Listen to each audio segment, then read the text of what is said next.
मज़ीद वीडियोज़ के लिए हमारे यूट्यूब चैनल को सब्सक्राइब करें।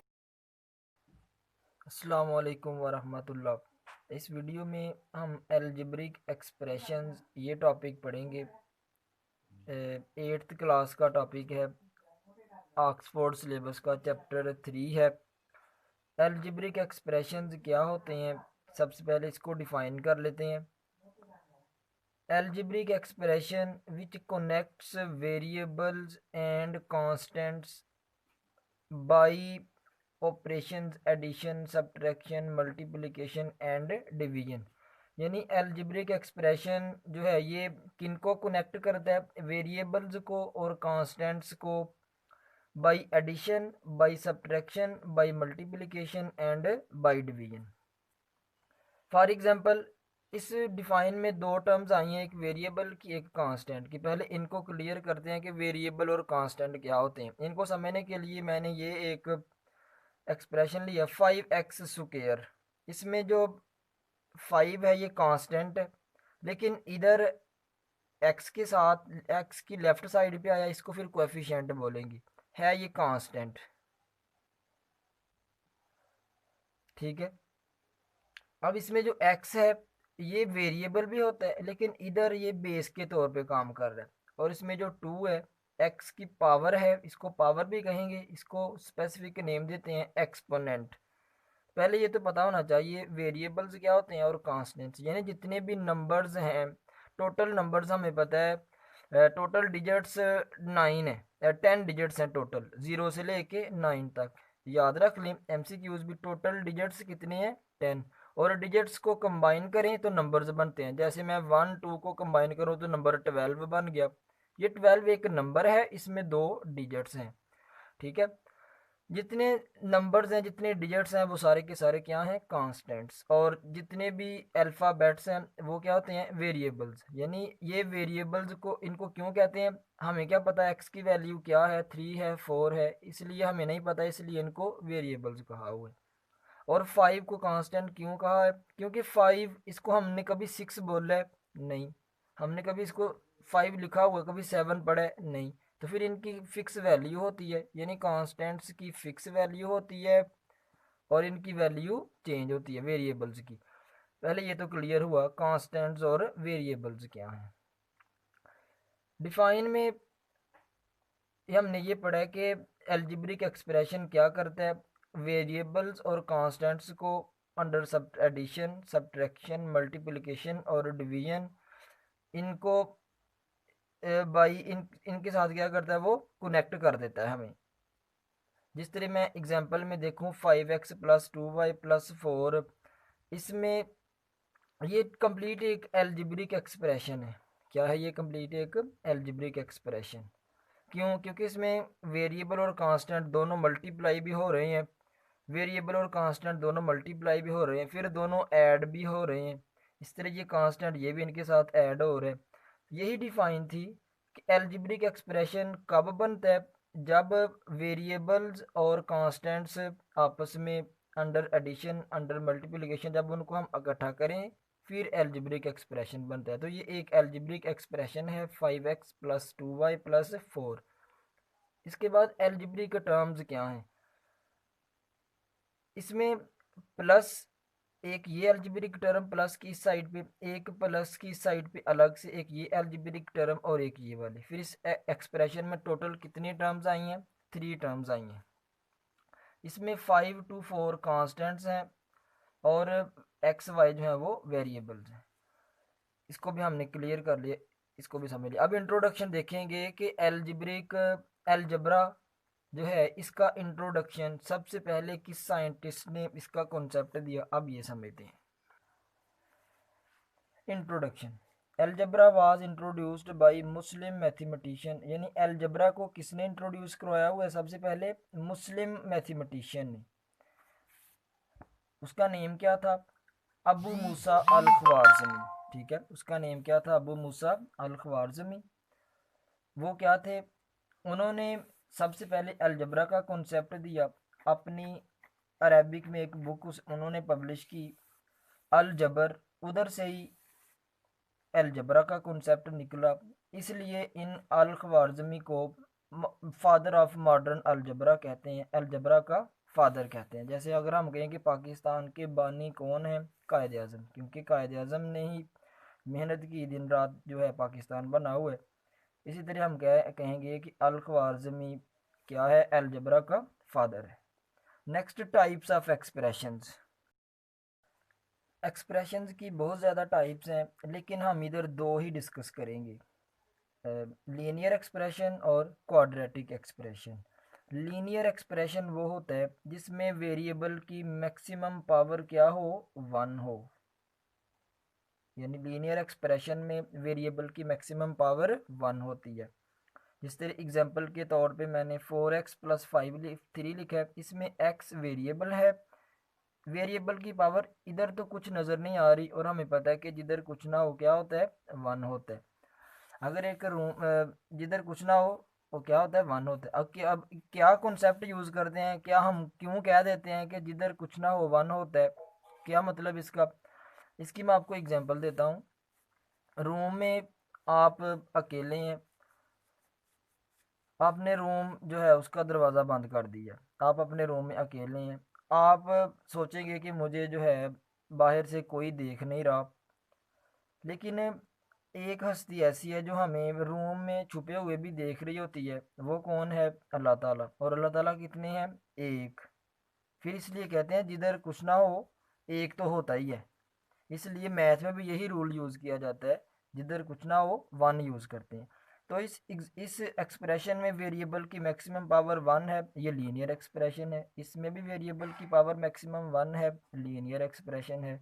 इसमें भी वेरिएबल की पावर मैक्सिमम वन है, ये भी लीनियर एक्सप्रेशन है। दूसरी टाइप, क्वाड्रेटिक एक्सप्रेशन। क्वाड्रेटिक का मीनिंग ही टू होता है, यानी फिर इस एक्सप्रेशन में वेरिएबल की मैक्सिमम पावर क्या होगी? टू होगी। जिस तरह एग्जांपल में एक्स स्क्वेयर माइनस 3 लिया, इसमें वेरिएबल की मैक्सिमम पावर कितनी है? टू। दूसरी एग्जांपल में भी वेरिएबल, ये भी वेरिएबल है, एक ही है सिंगल वेरिएबल, लेकिन टू टाइम आया है। इस एक्सप्रेशन में भी वेरिएबल की मैक्सिमम पावर कितनी है? टू है। तो फिर ऐसा एक्सप्रेशन जिसमें वेरिएबल की मैक्सिमम पावर टू हो, क्वाड्रेटिक एक्सप्रेशन होता है। और हमारा चैप्टर जो है ये चैप्टर 3, इसका नेम भी क्वाड्रेटिक एक्सप्रेशंस ही है। और हम देखेंगे कि पूरे चैप्टर में हर क्वेश्चन में जो भी क्वेश्चन होगा उसमें क्वाड्रेटिक एक्सप्रेशन ज़रूर बनेगा, क्योंकि चैप्टर का नेम है क्वाड्रेटिक एक्सप्रेशन। और इस चैप्टर में जितनी एग्जांपल्स हैं, जितने कोई क्विज हैं, उन सारों में जो भी एक्सप्रेशन बनता है क्वाड्रेटिक एक्सप्रेशन होता है। तो नेक्स्ट, क्वाड्रेटिक एक्सप्रेशन को हमने डिफाइन भी कर दी है। इसके बाद बुक में कि क्वाड्रेटिक एक्सप्रेशन के लेफ्ट साइड पे वन माइनस आ जाए उसको कैसे मल्टीप्लाई करवाते हैं, क्वाड्रेटिक एक्सप्रेशंस को कैसे ऐड करते हैं, कैसे सब्ट्रैक्ट करते हैं, कैसे क्वाड्रेटिक एक्सप्रेशंस में डिस्ट्रीब्यूटिव लॉ होल्ड करता है, फिर कैसे क्वाड्रेटिक एक्सप्रेशंस जो हैं वो आपस में मल्टीप्लाई करें उनको तो क्या आंसर आता है, फिर कैसे क्वाड्रेटिक एक्सप्रेशंस को हम एक्सपेंड करते हैं, कैसे एक्सप्रेशंस को हम सिंप्लीफाई करते हैं। ये सारा काम एक्सरसाइज जो है, एक्सरसाइज 3A, उधर जितने भी क्वेश्चंस है ये सारी तकनीक्स उधर यूज़ हुई हैं। तो हम अब शुरू करेंगे एक्सरसाइज 3A। ठीक है, एक्सरसाइज शुरू करते हैं। आज इस वीडियो में एक्सरसाइज का क्वेश्चन 1 जो है ये पढ़ेंगे हम। क्वेश्चन 1 में हमने एक्सपेंड करना है और सिंप्लीफाई करना है एक्सप्रेशंस को। जिस तरह ये एक्सप्रेशन दिया हुआ है इसको सिंप्लीफाई करना है। नेक्स्ट एक्सप्रेशंस वो एक्सपेंड करने वाले भी होंगे, उनको एक्सपेंड भी करेंगे और सिंप्लीफाई भी करेंगे। तो सिंप्लीफिकेशन से पहले तीन ये फार्मूलाज कह लो, ये तीन ट्रिक्स हैं जो इन क्वेश्चंस में यूज़ होनी है। कौन सी ट्रिक है कि जब दो नंबर्स जिनको हमने ऐड करना है, अगर वो दोनों प्लस हों तो प्लस का साइन लिख के दोनों को प्लस कर देते हैं, एक ट्रिक। दूसरी, दो नंबर्स माइनस हो रहे हों, उनको अब हमने क्या करना है, दो माइनस हों एक माइनस लिख के उनको प्लस कर देना है। यानी दो प्लस हूँ साइन प्लस का, दो माइनस हूँ साइन माइनस का, करना प्लस है। थर्ड ट्रिक ये है कि एक माइनस हो एक प्लस, दोनों दो नंबर्स हैं, एक के साथ माइनस दूसरे के साथ प्लस, फिर साइन हायर टर्म का यूज़ करते हैं। ठीक है, साइन अब हायर टर्म का माइनस तो माइनस यूज़ करें। ये तीन ट्रिक्स हैं जो हमने इधर यूज़ करनी है, इन क्वेश्चन नंबर 1 के पार्ट्स में यूज़ करनी है ट्रिक्स। शुरू करते हैं पार्ट ए से। ये पार्ट ए की मैंने वैल्यू लिखी है, ये गिवन है हमें। सॉल्व करते हैं इसको, सिंप्लीफाई करते हैं। क्या किया मैंने, ये तो वैल्यू लिखी थी फर्स्ट स्टेप में। दूसरे स्टेप में क्या किया, ये स्क्वायर वाली टर्म एक ये वाली है, एक स्क्वायर वाली टर्म ये वाली है, मैंने इन दोनों को इकट्ठा कर दिया विदाउट वेरिएबल। एक ये भी कांस्टेंट ये भी कांस्टेंट, इन दोनों को इकट्ठा कर दिया। फिर इस स्टेप में ये चेंजिंग की है, ये भी एक्स स्क्वायर वाली टर्म है, ये भी एक्स स्क्वायर वाली टर्म है, दोनों को हमने कंबाइन कर दिया। कैसे, दोनों के साथ प्लस का साइन है, एक प्लस का साइन लिख के दोनों को प्लस कर दिया। अब इधर एक के साथ प्लस का साइन है, दूसरी के साथ माइनस का, फिर साइन बड़ी वाली टर्म का, इनको माइनस कर देंगे। 19 में से 8 11 आ गया, पहले क्वेश्चन का आंसर बन गया। अब दूसरा क्वेश्चन, ये दूसरे क्वेश्चन की मैंने वैल्यू लिखी है, गिवन है हमें। दूसरे क्वेश्चन में इससे इस स्टेप में ये चेंजिंग की है, ब्रैकेट को ब्रेकअप की है, ब्रैकेट को हमने ख़त्म किया है। कैसे ब्रैकेट ख़त्म होती है, जब ब्रैकेट के बाहर वाले साइन को ब्रैकेट के अंदर वाले साइन से मल्टीप्लाई करवाएं तो ब्रैकेट टूट जाती है। माइनस को माइनस से मल्टीप्लाई करवाएं तो आंसर प्लस आता है। दो माइनस मल्टीप्लाई हो रही हूँ प्लस हो जाती हैं। इस स्टेप में बस ब्रैकेट ख़त्म की है। फिर इस स्टेप में स्क्वायर वालों को इकट्ठा कर दिया, जिनकी पावर 1 है वेरिएबल्स की उनको इकट्ठा कर दिया, कांस्टेंट्स को इकट्ठा कर दिया। अब इन दोनों के साथ प्लस का साइन है, प्लस कर दिया 11, और जिधर कुछ ना हो 1 होता है, 11 और 1 12 हो गया, 12x स्क्वायर इन दोनों के केस में। अब एक के साथ प्लस का दूसरी के साथ माइनस का साइन है, पहले साइन बड़ी वाली टर्म का साइन लिख लिया, फिर 5 में से 2 3x आ गया। अब इन दोनों के साथ माइनस है, एक माइनस लिख के दोनों को प्लस कर दिया, 7 और 1 8 हो गई। ये बी पार्ट का आंसर आ गया। सी पार्ट में, ये सी पार्ट में की वैल्यू गिवन है हमें। अगर हम इसको देखें ध्यान से इस वाले को, तो 2 जो है इधर ब्रैकेट लगी हुई है, बाहर 2 है, इधर डिस्ट्रीब्यूटिव लॉ यूज़ होगा। डिस्ट्रीब्यूटिव लॉ क्या है, डिस्ट्रीब्यूट करना। जैसे मैं आपसे कहूँ कि ये आपको मैंने 10 रुपये दिए हैं, अपने दोनों भाई जो हैं उनको डिस्ट्रीब्यूट कर दो, या अपने सिस्टर्स को डिस्ट्रीब्यूट कर दो, यानी आगे फॉरवर्ड कर दो। तो डिस्ट्रीब्यूटिव लॉ ये है, अगर ब्रैकेट के बाहर कोई नंबर हो तो उसको दो ब्रैकेट के अंदर जितनी भी टर्म्स हैं सारों के साथ मल्टीप्लाई करवाना है। यानी ए को हमने बी के साथ भी डिस्ट्रीब्यूट कर देना है, ए को सी के साथ भी डिस्ट्रीब्यूट कर देना है। तो ये डिस्ट्रीब्यूटिव लॉ है। ब्रैकेट के बाहर कोई भी नंबर हो उसको होल टर्म्स के साथ मल्टीप्लाई करवा देते हैं, ये डिस्ट्रीब्यूटिव लॉ है। इस स्टेप में ये चेंजिंग की है कि ब्रैकेट्स ब्रेकअप की हैं, प्लस माइनस माइनस ब्रैकेट टूट गई, 3y स्क्वायर प्लस प्लस को प्लस से देंगे प्लस आएगा, 2y square plus minus minus 2 6 are 12, y अपनी जगह पे।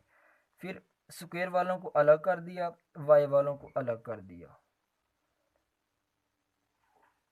अब एक के साथ माइनस का साइन दूसरी के साथ प्लस का साइन, 3 में से 2 निकालेंगे 1 आ गया, साइन बड़ी वाली का माइनस लिखा। फिर इन दोनों को अब सॉल्व करते हैं, एक के साथ प्लस का साइन दूसरी के साथ माइनस का, फिर साइन बड़ी वाली टर्म का यूज़ किया, 12 में से 1 11y आ गया। ये सी पार्ट का आंसर बन गया। नेक्स्ट डी पार्ट, ये डी पार्ट हमें गिवन है। इसमें भी सबसे पहले ब्रैकेट को सॉल्व करेंगे, ब्रैकेट को तोड़ेंगे, प्लस ये भी सेम लिख दिया, plus minus minus x square minus minus plus 10x। और ये बात याद रख लें, ट्रिक याद रख लें कि अगर ब्रैकेट के बाहर माइनस हो तो होल टर्म्स के साइन चेंज हो जाते हैं, अगर ब्रैकेट के बाहर प्लस हो होल टर्म्स के साइन चेंज नहीं होते।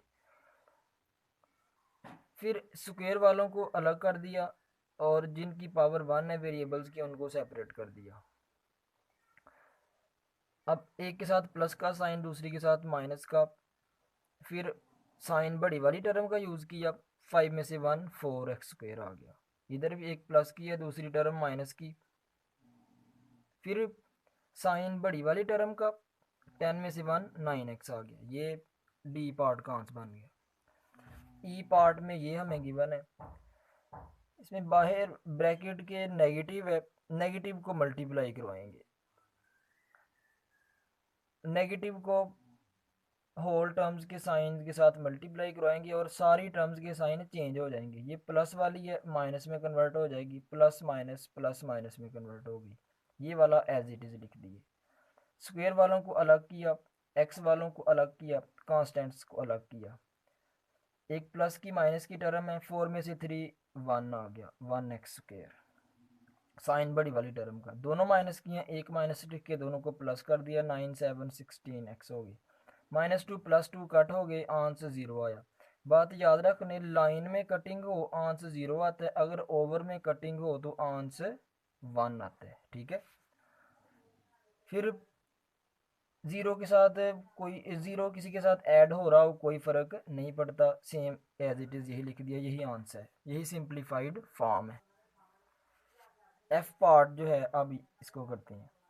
एफ पार्ट की वैल्यू लिखी, ब्रैकेट सबसे पहले ब्रेकअप की, माइनस जब टर्म्स के साथ होल साइन के साथ मल्टीप्लाई होगा ब्रैकेट ख़त्म हो जाएगी। इधर भी जब +2 होल टर्म्स के साथ मल्टीप्लाई होगा ब्रैकेट टूट जाएगी। माइनस है, जिधर कुछ ना हो प्लस होता है, plus minus -1, minus minus plus, minus minus plus, इधर +2 2 इसके साथ मल्टीप्लाई भी होगा, पहले 2 1 के साथ, यानी पहले कोएफिशिएंट्स को मल्टीप्लाई करवाते हैं, 2 1 ज़ार 2 y², प्लस माइनस माइनस, 3 2 ज़ार 6 y, 2 1 ज़ार 2। इसके बाद जो स्क्वायर वाली टर्म्स थी उनको सेपरेट कर दिया, विदाउट स्क्वायर वाली टर्म्स को हमने सेपरेट कर दिया और कांस्टेंट्स को सेपरेट कर दिया। दोनों प्लस की, 8 और 2 10y² आ गया। 7 में से 6 निकालेंगे, क्योंकि एक प्लस की एक माइनस की, साइन प्लस का, 7 में से 6 निकालेंगे 1 आ गया। ये थोड़ी सी मिस्टेक हो चुकी हुई है। अब दोनों माइनस के एक माइनस लिख के दोनों को प्लस कर देंगे, 2 और 1 कितना आ जाएगा, 3 आ जाएगा। तो ये हमारा एफ पार्ट था। नेक्स्ट वीडियो में हम क्वेश्चन नंबर 2 से शुरू करेंगे। ठीक है, अब चैप्टर का नेम है क्वाड्रेटिक एक्सप्रेशन। नेक्स्ट बताएंगे कि एक्सप्रेशन और इक्वेशन में क्या डिफरेंस है। ठीक है, बुक में जो डिफ़ाइन लिखी हुई है एल्जेब्रिक एक्सप्रेशन की, चैप्टर के शुरू में स्टार्ट पे जो डिफ़ाइन लिखी हुई है उधर ये बताया हुआ है कि एक्सप्रेशन में ज़ीरो नहीं, इक्वल नहीं आता। तो यही डिफरेंस है इक्वेशन और एक्सप्रेशन में। एक्सप्रेशन में इक्वल का साइन नहीं आता, जबकि इक्वेशन में इक्वल भी आता है। ठीक है, वो कैसे, अभी देख। Difference between expression and equation, expression में इक्वल नहीं आता, लेकिन इक्वेशन में इक्वल टू ज़ीरो आता है, यानी इक्वल की दूसरी साइड पे भी कोई टर्म होती है। लेकिन एक्सप्रेशन में इक्वल नहीं आता, बस एक ही साइड पे टर्म्स होती हैं। इक्वल टू ज़ीरो भी नहीं आता एक्सप्रेशन में, इक्वेशन में इक्वल टू ज़ीरो आता है। ये डिफरेंस है इक्वेशन और एक्सप्रेशन में। अल्लाह हाफिज़।